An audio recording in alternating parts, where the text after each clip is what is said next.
Los cascos golpean la tierra húmeda como un tambor desbocado. Se oye un chillido agudo, luego otro, y de pronto un rugido colectivo que baja por la ladera hacia el agua. No es el sonido de un rebaño normal, es pánico puro, como si algo invisible les hubiera mordido el alma. Cuando el primer cuerpo cae al lago, el agua salpica negro bajo la luz fría de la mañana. La manada no frena, se empuja, se atropella, se lanza. Y en la orilla, los hombres que cuidaban a esos animales se quedan inmóviles, con la boca abierta, tratando de entender que acaba de desatarse frente a ellos. Lo inquietante no es solo la pérdida, lo inquietante es la pregunta que queda flotando. ¿Qué tipo de poder hace que cerca de 2000 animales corran hacia su propia ruina? Y todavía más, ¿por qué, después de ver esto, un pueblo entero le rogaría a Jesús que se fuera? Hoy vamos a entrar en una de las escenas más tensas del Evangelio según Marcos. Al final, vas a entender dos cosas con claridad: por qué los espíritus pidieron un lugar impuro para refugiarse, y por qué la gente prefirió la calma de lo conocido antes que la libertad que Jesús traía. Pero primero, volvamos unos minutos atrás. La barca toca tierra en la orilla oriental del lago de Galilea. No es la zona habitual de Jesús.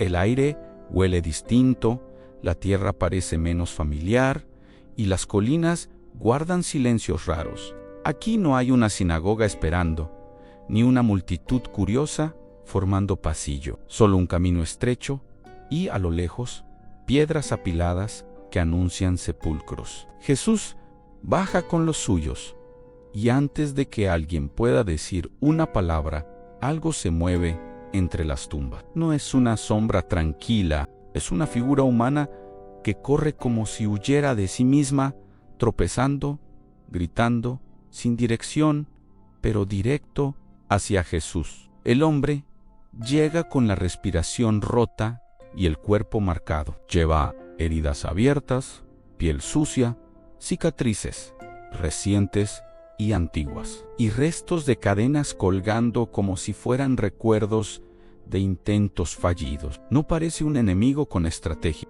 parece un ser humano que ya no sabe dónde termina su dolor. La gente de la región lo conocía bien, por eso lo evitaban. Habían probado sujetarlo, atarlo, encerrarlo, hacer lo que se hace cuando el miedo manda, pero él se soltaba una y otra vez, como si la fuerza que lo dominaba se riera del hierro, y cada liberación solo lo dejaba más solo. No vivía en una casa, vivía entre los muertos. En este caso, ese detalle no es decorado, es una declaración. Cuando alguien termina viviendo donde nadie más entra, es porque el mundo le cerró la puerta, o porque algo dentro de él lo empujó a la oscuridad y lo convenció de que ahí pertenece. Y ahí, en ese límite entre vida y muerte, ocurre lo inesperado. El hombre no golpea a Jesús, no lo muerde, no lo empuja, se desploma delante de él, como si su cuerpo reconociera una autoridad que su tormento no quiere admitir. Entonces sale una voz que no suena humana, es una mezcla de grito y súplica, como cuando alguien habla y se ahoga al mismo tiempo. En los evangelios se cuenta que esas voces reconocieron a Jesús.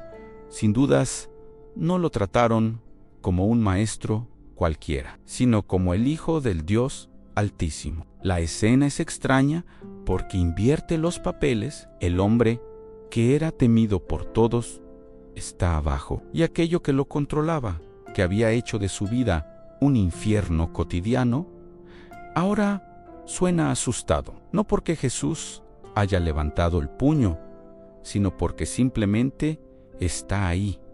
Jesús no negocia con el terror, no necesita hacer un espectáculo. Según el relato, ordena que el espíritu impuro salga del hombre. Una frase corta, una orden limpia, como si estuviera hablando con el viento o con una enfermedad, con la calma de quien sabe que tiene autoridad. Y luego Jesús hace algo todavía más desconcertante, pregunta: ¿cómo te llamas? No para informarse, sino para sacar a la luz lo que estaba escondido. La respuesta: y la legión, una palabra del mundo romano para un ejército.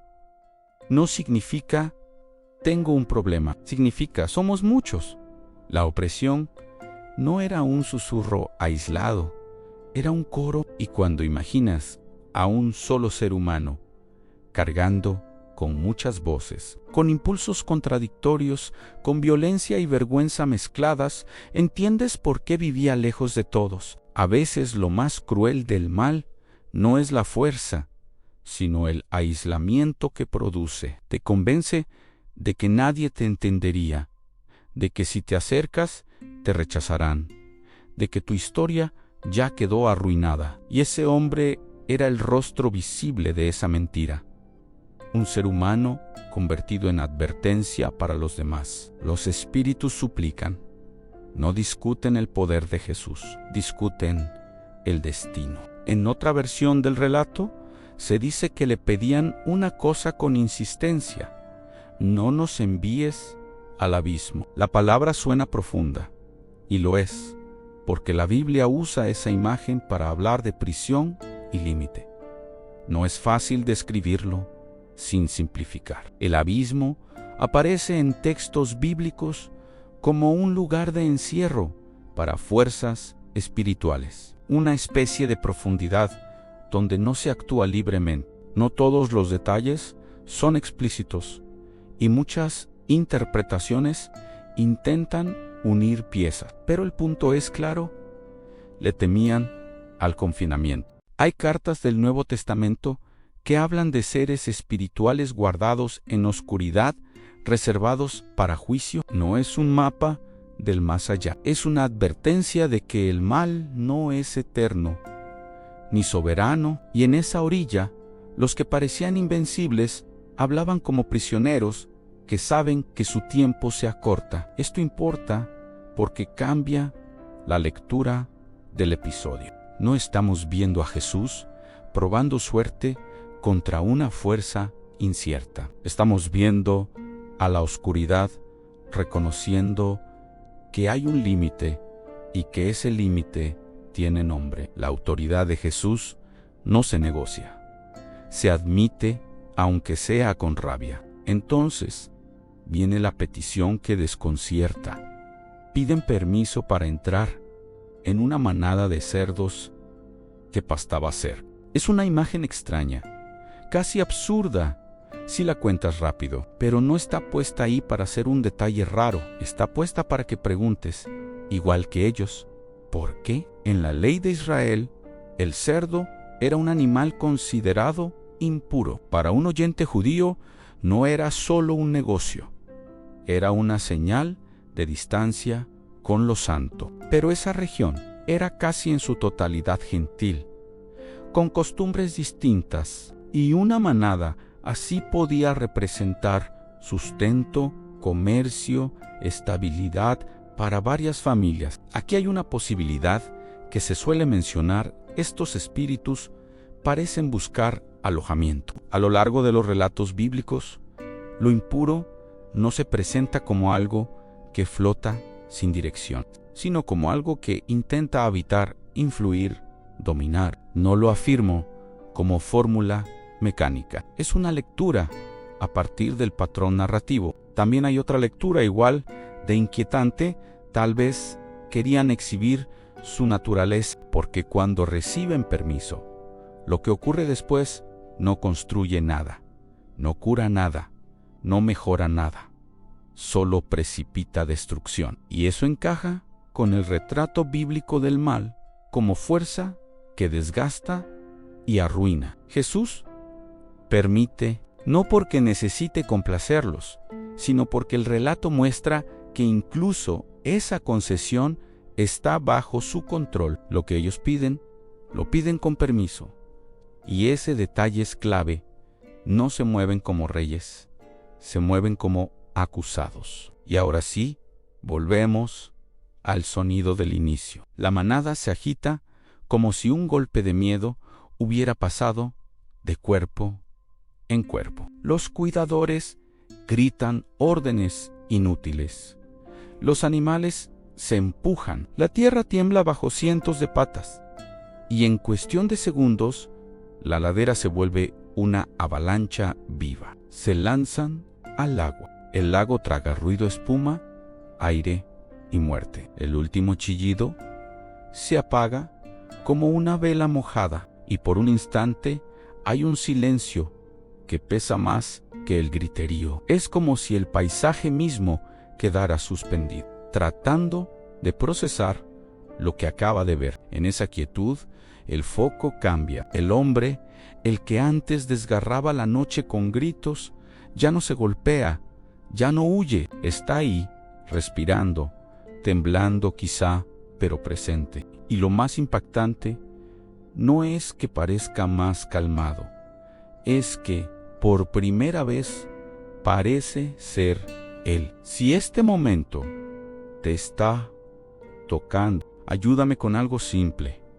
Deja tu like y suscríbete para no perderte estas historias contadas con calma y profundidad. Y dime en los comentarios, ¿qué te impacta más? ¿La destrucción de la manada o el silencio del hombre cuando queda libre? Los cuidadores corren al pueblo, como quien lleva una noticia que nadie va a creer. No es solo que perdieron animales, es que el hombre que todos evitaban cambió en un instante. En poco tiempo, un grupo de vecinos sube hacia el lugar, algunos curiosos, otros molestos, muchos con miedo. Y es cuando lo ven, ya no es un cuerpo fuera de control. Está sentado, con ropa, con la mirada más limpia, como si hubiera despertado de una pesadilla larguísima. Ese contraste es tan fuerte que casi duele el mismo rostro, pero sin la tormenta encima. Uno pensaría que la reacción sería alivio.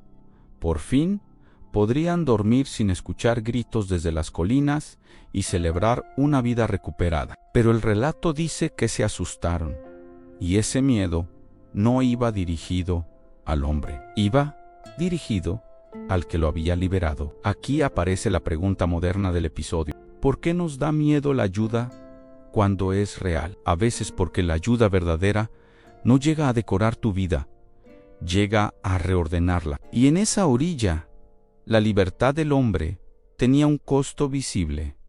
La economía del lugar acababa de sufrir un golpe enorme. No sabemos cuánto dependían de esa manada, ni cómo se organizaba ese negocio, y no hace falta inventarlo. Lo que sí queda claro es que, al mirar el agua, muchos vieron pérdida antes que misericordia. Y cuando alguien solo puede ver lo que se fue, se vuelve incapaz de valorar lo que volvió. Entonces hacen algo que suena duro. Le piden a Jesús que se marche. No discuten, no investigan, no preguntan por el hombre, simplemente quieren distancia, como si dijeran: tu poder es demasiado, tu presencia nos desestabiliza. Preferimos un mundo con nuestros problemas conocidos. Este pasaje no te acusa, te muestra un espejo, porque todos, en algún nivel, entendemos esa tentación. Hay cosas que nos lastiman, sí, pero también nos dan una sensación de control, una costumbre, una relación tóxica, una forma de huir, una máscara. Y cuando alguien ofrece libertad, lo primero que sentimos puede ser temor. Jesús no se impone a la fuerza sobre una comunidad que lo rechaza. Se da la vuelta hacia la barca. Y en ese movimiento hay una mezcla extraña de respeto y tristeza. El mismo que expulsó tinieblas de un hombre acepta alejarse cuando se lo piden. Ahí, el hombre liberado hace lo único lógico: le ruega ir con él. Después de años de soledad, ¿quién querría quedarse en el mismo lugar que lo encadenó, lo señaló y lo dejó vivir entre tumbas? Ir con Jesús suena a seguridad, a pertenencia, a empezar de cero lejos de las miradas. Pero Jesús le responde con otra lógica. Le pide que vuelva a su casa y cuente lo que Dios hizo con él, cómo recibió compasión. No le entrega una misión para impresionar, le entrega una misión para sanar vínculos, para devolver dignidad donde había vergüenza. Ese encargo tiene un filo suave, porque volver no es fácil. Volver significa caminar por calles donde lo recordaban como peligro y tocar puertas que quizás se cerraron. Pero también significa que la transformación no queda escondida, se vuelve visible, cotidiana, concreta. El relato dice que el hombre fue por la región de la Decápolis contando lo que le había sucedido, y la gente se asombraba. Es como si la historia no terminara cuando Jesús sube a la barca, sino cuando una vida restaurada empieza a hablar por sí misma en lugares donde antes solo había miedo. Ahora, cerremos el primer bucle. ¿Qué nos dice la manada sobre el mal? Una vez que esos espíritus encuentran un recipiente, el resultado inmediato es ruina. No hay negociación, no hay equilibrio, no hay coexistencia pacífica. El impulso va hacia abajo, hacia el caos, hacia la pérdida. El Evangelio retrata al enemigo como ladrón, roba, mata, destruye. No es poesía, es una descripción de trayectoria. Y la manada funciona como una imagen externa de lo que en pequeño y en silencio ya estaba ocurriendo dentro del hombre durante años, una fuerza empujándolo hacia la muerte, aunque siguiera respirando. También hay un mensaje sobrio. Lo invisible a veces se vuelve visible para que dejemos de minimizarlo. Nadie en el pueblo podía ver las voces dentro del hombre, pero todos vieron el resultado cuando esa oscuridad tocó a los animales. El episodio no busca fascinarnos con lo extraño, busca despertarnos a lo serio. Y cerremos el segundo bucle. ¿Por qué el pueblo pidió que Jesús se fuera? Porque cuando la luz entra, no solo expone dolor, expone prioridades. Algunos prefirieron contar pérdidas antes que celebrar una persona recuperada. Y ese cálculo revela algo que todavía ocurre.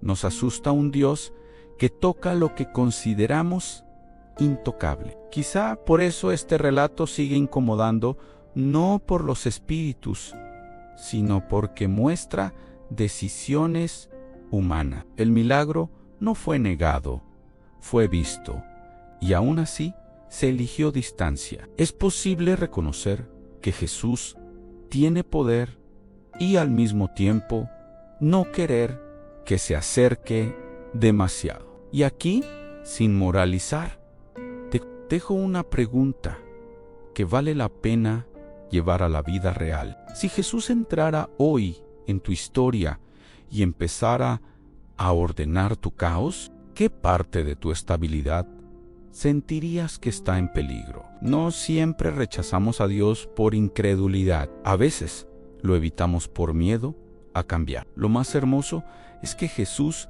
se detuvo por una persona a la que todos habían descartado. No por su reputación, no por su utilidad, no por su historial.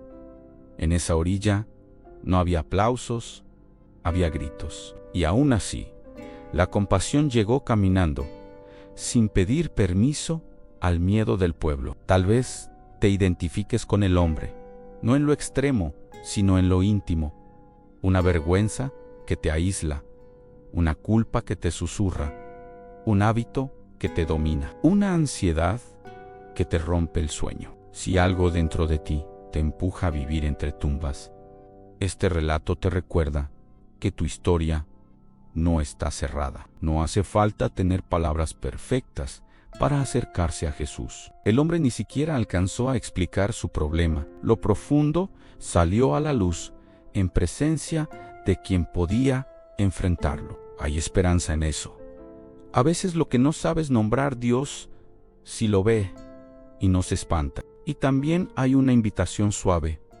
La libertad no siempre se siente cómoda al principio. A veces llega como un corte limpio, que duele un poco, porque separa lo que se había pegado a tu vida. Pero si es libertad, termina dando aire, descanso, claridad, la posibilidad de mirar a los ojos sin huir. La última imagen que me queda es simple: Jesús en la barca, alejándose.